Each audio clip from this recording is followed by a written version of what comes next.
الحمد لله الحمد لله نحمده ونستعينه ونستغفره ونؤمن به ونتوكل عليه ونعوذ بالله من شرور أنفسنا ومن سيئات أعمالنا من يهده الله فلا مضل له ومن يضلله فلا هادي له ونشهد أن لا إله إلا الله وحده لا شريك له ونشهد أن سيدنا ومولانا محمدا عبده ورسوله أما بعد فأعوذ بالله من الشيطان الرجيم بسم الله الرحمن الرحيم لقد جاءكم رسول من أنفسكم عزيز عليه ما عنتم حريص عليكم بالمؤمنين رؤوف رحيم فإن تولوا فقل حسبي الله لا إله إلا هو عليه توكلت وهو رب العرش العظيم صدق الله العظيم قال النبي صلى الله تعالى عليه وسلم إنما بعثت معلما وأيضا قال إنما بعثت لأتمم مكارم الأخلاق قال النبي صلى الله تعالى عليه وسلم من تشبه بقوم فهو منهم وقال النبي صلى الله تعالى عليه وسلم المرء مع من أحبه أو كما قال عليه الصلاة والسلام اللهم صل على سيدنا نبينا مولانا محمد وبارك وسلم سلام اس پر کہ جس نے اسرار محبت سمجھائے سلام اس پر کہ جس نے زخم کھا کر پھول برسائے سلام اس پر کہ جس کے گھر نہ سونا تھا نہ چاندی تھی سلام اس پر کہ ٹوٹا ہوا بوریا جس کا بچھونا تھا سلام اس پر کہ جس کا نام لے کر اس کے شیدائی الٹ دیتے تھے تاج قیصریت اوج ڈالا سلام اس پر کہ اس کے پریشان حال دیوانے سلام اس پر کہ اس کے پریشان حال دیوانے سنا سکتے ہیں اب بھی خالد و حیدر کے افسان میرے محترم عزیز دوستو اور میرے ایمانی غیرت مند بھائیوں بزرگوں اور عزیز سب میں نے ابھی آپ حضرات کی خدمت میں قرآن شریف کی تفسیر ایک بڑی سی آیت اور ذخیرہ احادیث میں سے چھوٹی چھوٹی 4-5 حدیثیں ذکر کی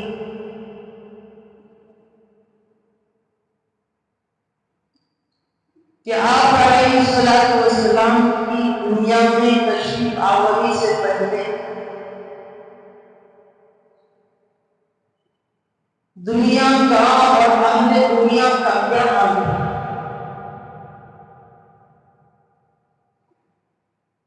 اللہ کے نبی علیہ الصلوۃ والسلام ابھی دنیا میں تشریف نہیں لائے تھے۔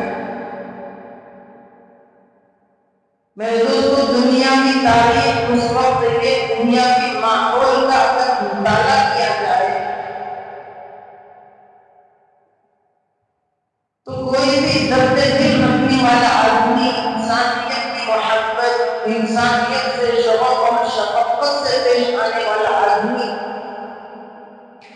اپنی آنکھوں سے آنسو نہیں بہائے گا، بلکہ اپنی آنکھوں سے لہو بہائے گا، خون بہے گا۔ کہ اللہ کے نبی علیہ الصلوۃ والسلام کی تشریف آوری کے بعد اور آپ کی تشریف آوری سے پہلے کے جو حالات، اس میں زمین و آسمان کا فرق۔ اس سے معلوم ہو جاتا ہے کہ اللہ کے نبی علیہ الصلوۃ والسلام کو اللہ تعالیٰ نے رحمت للعالمین کو کہا، انقلابی پیغمبر کا خطاب کیوں دیا۔ اللہ کے محبوب علیہ الصلوۃ والسلام کو اللہ تعالیٰ نے نہایت محبتوں والا پیغمبر، شفقت سے پیش آنے والا پیغمبر، دشمنوں کی تکلیفیں سہ کرتی ہوئی درگزر کر دینے والا پیغمبر، اپنوں اور پرائیوں کے پتھر کھا کر بھی انہیں معاف کر دینے والا پیغمبر، گالیاں کھا کر جنہیں دعائیں دینے والا پیغمبر، پتھر اپنے جسم اور اپنے سر حتیٰ کہ اپنے اہل خانہ پر پتھر برسانے والوں کو دعاؤں سے نوازنے والا پیغمبر، کہ جس سے معلوم ہوتا ہے کہ اللہ تعالیٰ نے آپ کو اتنے معزز خطابات کیوں دی۔ کیونکہ میرے دوستوں، اللہ کے نبی آخر الزمان صلی اللہ علیہ وسلم نے اپنی تشریف آوری کے بعد وہ کارنامہ انجام دیا ہے جو سینکڑوں پیغمبروں سے بھی ہونا ناممکن تھا۔ اتنا انقلابی کام اللہ نے اپنے محبوب آخر الزمان صلی اللہ علیہ وسلم سے انسانیت میں محبت کی، انسانیت میں جوڑ کی، انسانیت میں ہمدردی کی، اللہ تبارک و تعالیٰ کے تعاون کی، اللہ تبارک و تعالیٰ کی توحید کا جو کارنامہ اللہ نے اپنے محبوب سے لیا ہے وہ دسیوں پیغمبروں سے بھی ہونا ناممکن ہے۔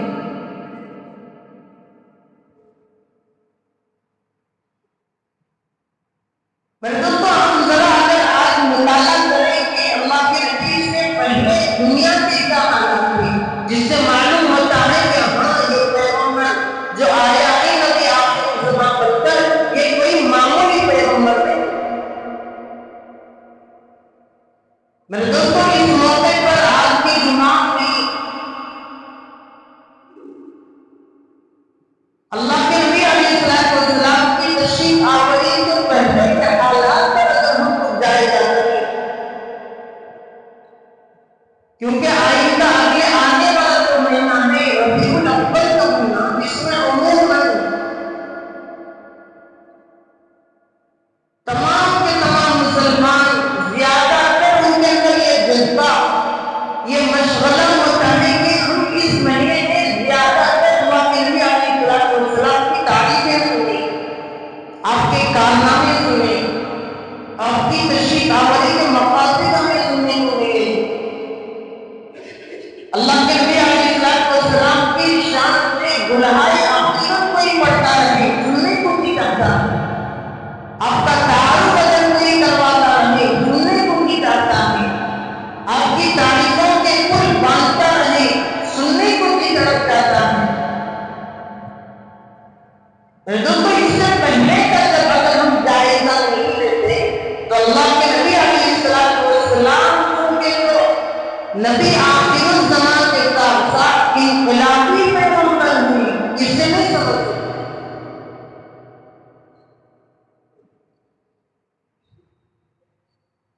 تو آپ کی تشریف آوری سے پہلے دنیا میں عجیب و غریب واقعات ہوئے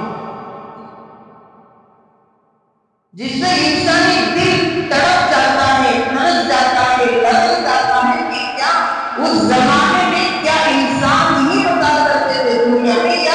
یا انسانی شکل میں جانور دنیا میں بتا کرتے تھے؟ اس طرح کی حیوانیت، اس طرح کی درندگی، عجیب و غریب واقعات، عجیب و غریب رسم و رواج، عجیب و غریب خرافات، عجیب و غریب بدعات، عجیب و غریب زندگی گزارنے کا رہن سہن، عجیب و غریب اپنی جنم دی ہوئی ماں کے ساتھ رشتہ داریاں، بیٹوں کو ان کے حقوق نہیں، پڑوسیوں کو ان کے حقوق نہیں، خاندانی رسم و رواج پر چل کر ایک دوسرے کو قتل کر دینا، غارتگیری کرنا، مال لوٹ لینا، لوٹے ہوئے مال پر فخر کرنا، تو اس زمانے میں انسان کا شیوا بن چکا تھا۔ مؤرخین نے بعض ایسے واقعات لکھے ہیں جس سے میرے دوستوں دل ایک عجیب طرح کا واقعہ ہوتا ہے کہ یہ کیا لوگ تھے آپ کی تشریف آوری سے پہلے۔ مؤرخین نے لکھا ہے کہ ایک دور اللہ کے نبی سے پہلے ایسا بھی گزرا ہے کہ دور میں مختلف قسموں اور قبیلوں کے لوگ،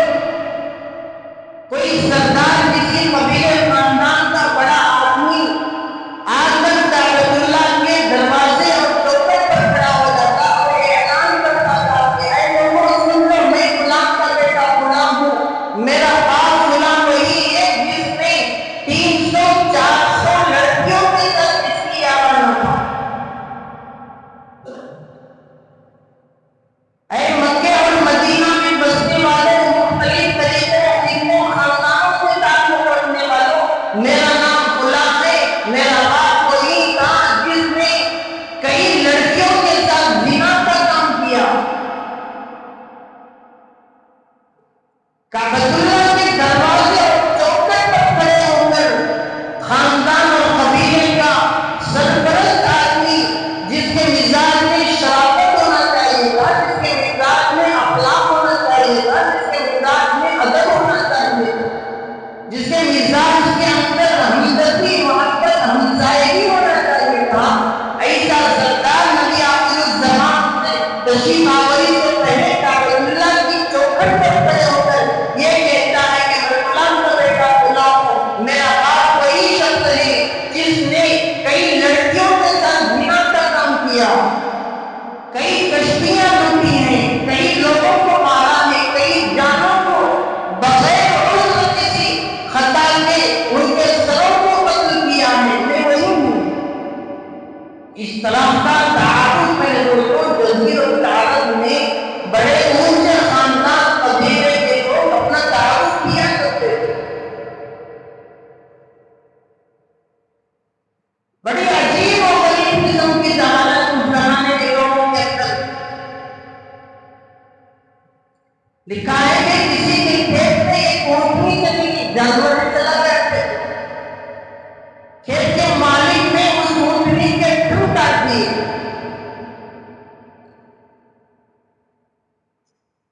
جس آدمی کی اونٹنی کھیت میں چلی گئی تھی، اس اونٹنی کا مالک آیا، اس کھیت کے مالک کو قتل کر دیا۔ اس جانور سے ہونے والی جو کہ نادان ہے، جانور کسی کی کھیت میں چلا گیا، اس بنیاد پر جو جنگیں اس خاندان اور قبیلوں میں چلی ہے، مؤرخین لکھتے ہیں کہ 3 سال ایک جنگ جاری ہوئی۔ اس طرح کی جہالت، اس طرح کا غرور، اس طرح کا میخانہ، اس طرح کا عجیب و قسم کی زندگی لوگ گزارتے۔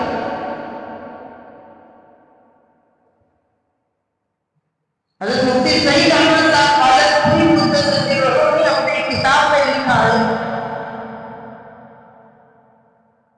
لکھتے ہیں کہ ایک صحرا اور بیابان میں کھڑے ہو کر اپنی سواریوں کو کھڑا کر کے اپنے گھوڑوں کو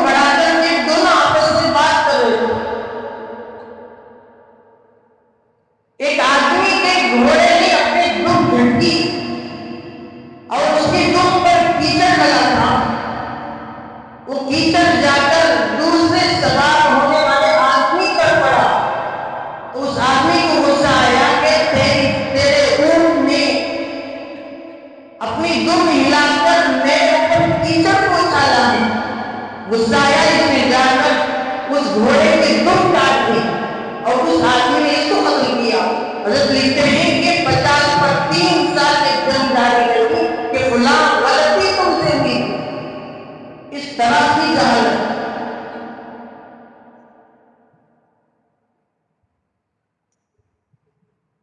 اس وقت میں دنیا میں عجیب و غریب حکومت کرنے والے لوگ، عجیب طرح سے معاملات کرنے والے لوگ، تو حضور کے آنے سے پہلے دنیا میں بڑی بڑی تباہیاں ہوتی ہیں. عجیب قسم کی جہالت میں زندگی گزارنے والے لوگ، معمولی چھوٹی چھوٹی باتوں پر جھگڑا کرنے والے لوگ، معمولی بات میں درگزر کر کے آگے بڑھنے سے ہٹ کر آپس میں جھگڑا کرنے والے، قدم توڑ کرنے والے لوگ اللہ کے نبی علیہ السلام کی تشریف آوری سے پہلے بہت عام تھے. یہ آپ نے زمانے میں آ کر اپنی تشریف آوری سے، اپنی آمد سے دنیا کے اندر جو خوشیوں کی لہریں پھیلائی ہیں، آپ کی تشریف آوری نے دنیا میں آ کر جو محبتوں کا درس دیا ہے، دنیا میں آ کر جو آپ نے ایک ایک صحابی کو، ایک ایک فرد کو پکڑ کے اس پر جو محنت کی ہے میرے دوستوں، عجیب طرح کی محنت سردار دو عالم صلی اللہ علیہ وسلم نے کی. پھر اپنی محنت کے ذریعے سے، اپنے جوش اور جذبے کے ذریعے سے، اپنی محبت اور میانہ رضی کے ذریعے سے آپ نے صحابہ اکرام کے مجمع کو تیار کیا. یہی تو رحمت للعالمین کا اثر تھا. صحابہ پر ان میں سے زمانے جاہلیت سے بہت سارے لوگ تعلق رکھنے والے، کوئی شراب میں شراب تھا، کوئی جوئے کے اڈے چلاتا تھا، کوئی زنا میں مشغول تھا. پتہ نہیں تو کیسے لوگوں پر سردار دو عالم صلی اللہ علیہ وسلم نے تشریف آوری کے بعد محنت کر کے ایک ایک کو کھڑا کیا، ایک ایک کو کھڑا کیا. پھر وہی لوگ آگے بڑھ کر صحابہ اکرام کی لائے، جس کے بارے میں ایک شاعر کہتا ہے، خود نہ تھے سوراب پر اوروں کے حامی بن گئے، کیا نظر تھی جس نے مردوں کو مسیحا کر دیا. خود راہ پر نہیں تھے، خود گمراہی کی زندگی، جھوٹ کی زندگی، ملامت کی زندگی، طعنہ بازی کی زندگی گزارا کرتے تھے. اپنی عورتوں پر ظلم کیا کرتے تھے، اپنی بچیوں پر، اپنی پیدا ہوئی بچیوں کو زندہ درگور کر دیا کرتے تھے، اپنی پورے جیسی بچیوں کو زندہ دفن کر دیا کرتے تھے. ایسے لوگوں پر اللہ کے محبوب علیہ السلام نے اپنی تشریف آوری کے بعد جو محنت کی ہے، جو بے جان لوگوں میں، بے درد لوگوں میں جو جان ڈالی ہے، بے درد لوگوں میں جو انسانیت کا درد اور محبت ڈالا ہے، اس کی مثال آپ نے کوئی مثال اس طرح کی انقلابی مثال نہیں تھی کہ آپ کی تشریف آوری سے دنیا کے کیا حالات ہیں. آپ نے اپنی تشریف آوری کے بعد دنیا کا نقشہ کیوں پھیر دیا.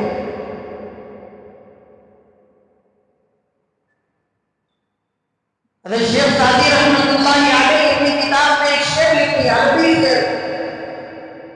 فرماتے ہیں بلغ العلا بکمالہ کشف الدجا بجمالہ حسنت جمیع خصالہ صلوا علیہ وآلہ.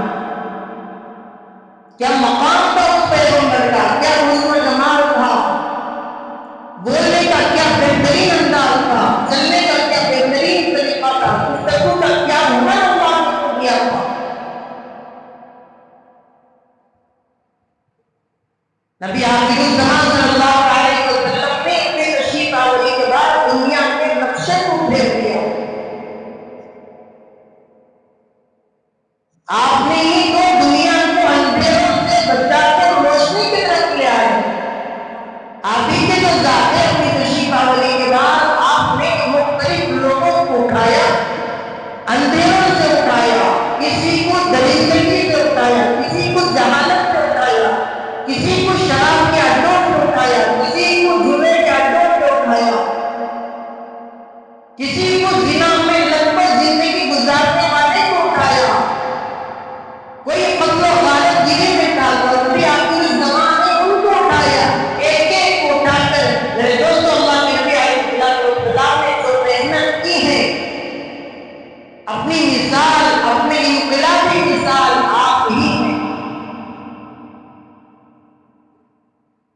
تبھی تو قرآن نے گواہی دی ہے، نبی آخر الزمان صلی اللہ علیہ وسلم نے آج تک جو انقلابی کام کیا ہے، قرآن نے گواہی دی ہے، فرمایا اے پیغمبر ہم نے آپ کو دنیا میں اس لیے بھیجا ہے تاکہ آپ اندھیرے میں پڑے لوگوں کو روشنی کی طرف لے آئیں۔ پیغمبر ہم نے آپ کو اسی لیے دنیا میں بھیجا ہے تاکہ آپ جہالت میں پڑے لوگوں کو علم کی زراعت میں آئیں۔ اے پیغمبر ہم نے آپ کو دنیا میں اس لیے مبعوث فرمایا ہے تاکہ آپ لوگوں کو گمراہی سے ہٹا کر سیدھی راہ کی طرف، ہدایت کی طرف گامزن فرمائیں۔ یہ مقاصد پیغمبر نے دیتا کہ دنیا سے اندھیرے کا خاتمہ کرنا تھا۔ پھر آپ نے وہ کام کیا جس مقصد کے لیے اللہ نے نبی آخر الزمان کو مبعوث فرمایا۔ اللہ کے نبی علیہ السلام کی دنیا میں تشریف آوری سے پہلے دنیا کے 4 حالتیں مجموعی طور پر۔ ایک حالت یہ تھی کہ اخلاقی حالت بد سے بدتر تھی، کسی سے کوئی غلطی یا بھول ہو جاتی تو آسانی سے معاملہ اور مسئلہ نہیں سلجھتا، معاف کرنے کو تیار نہیں۔ ایک آدمی دوسرے آدمی کو درگزر کرنے کو اپنی شان کے خلاف سمجھتا، میں معاف کروں۔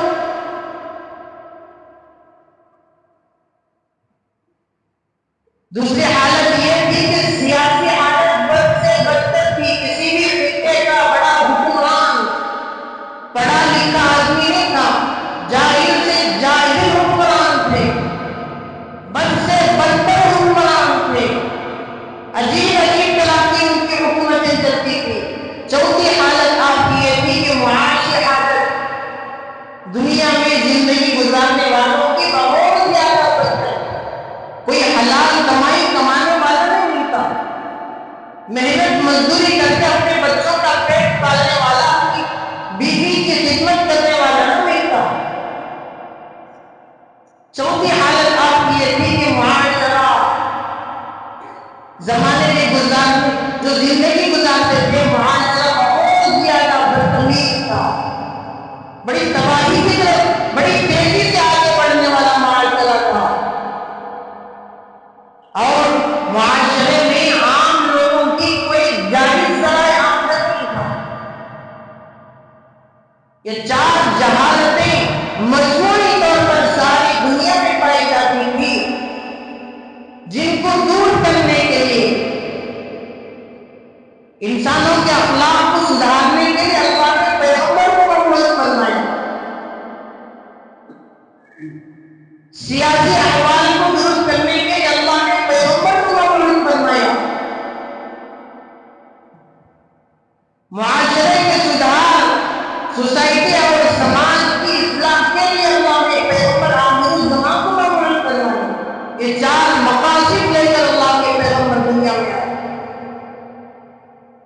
ساری دنیا غفلت میں پڑی ہوئی، اللہ کا نام لینے والا نہیں۔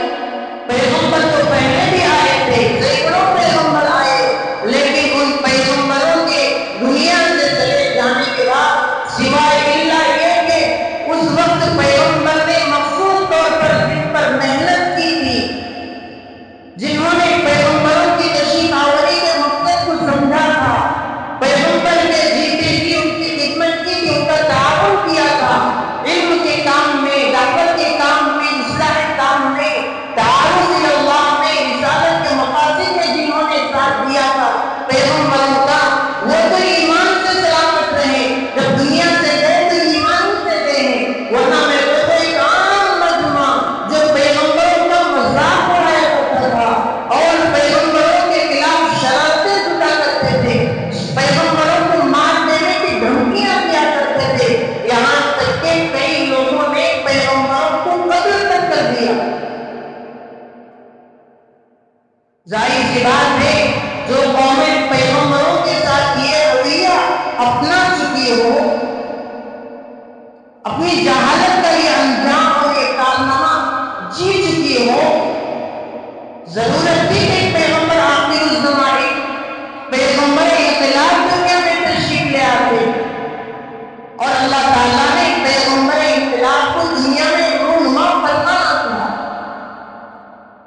محنت کا یہ میدان. اس وقت میں سیاسی احوال کے بارے میں معلومین لکھتے ہیں کہ حکومت کا بڑا سربراہ، حکومت کا بڑا نمائندہ اپنے لوگوں سے کہتا کہ مجھے اطلاع ملی ہے کہ فلاں راستے سے ہوتے ہوئے ایک سواری آ رہی ہے، یا یوں کہتا کہ فلاں کشتی ہمارے شہر سے گزرنے والی ہے، تم جاؤ، جا کر اس کشتی کو اور اس کشتی میں رہنے والوں کو اور اس کے مال جائیداد لوٹ لو، وہاں سے جو مال حاصل ہوگا وہ لا کر ہمیں دو تاکہ ہم ملکی نظام کو درست کریں.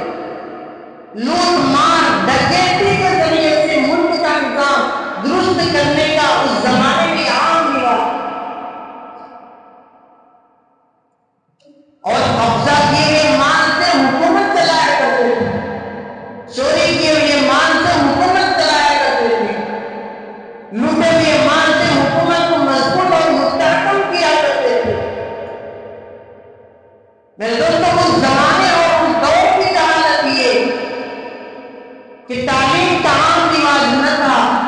سمجھانے سمجھنے کا عام رواج نہ تھا، اور اس زمانے میں لوٹنے والے سارے کے سارے جاہل اور جہالت پر مبنی لوگ تھے. لیکن میرے دوستو، آج کے دور میں، آج کے زمانے میں بھی نبی آخر الزمان صلی اللہ علیہ وسلم جو کہ پیغمبر انقلاب کی تشریف آوری ہو کر آپ نے دنیا میں محنت کر کے دنیا سے پردہ بھی فرما جا چکے ہیں. میرے دوستو، قرب قیامت ایسے لوگ آج دنیا میں ہیں، پڑھے لکھتے ہیں، بڑی بڑی ڈگریاں جن کے پاس موجود ہیں، اس کے باوجود میرے دوستو دھوکہ دہی میں آگے ہیں، چوری میں آگے ہیں، امانت میں خیانت کرنے میں آگے ہیں. یہ کوئی انپڑھ اور عام مجمع نہیں ہے، بلکہ پڑھے لکھے اور ڈگری یافتہ لوگ ہیں.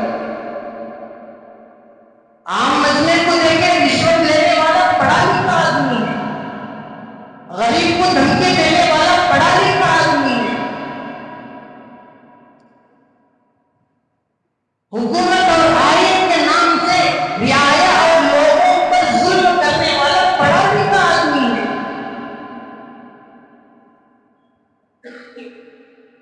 پیغمبر آخر الزمان صلی اللہ علیہ وسلم کے مقاصد بعثت کو جس نے نہ سمجھا،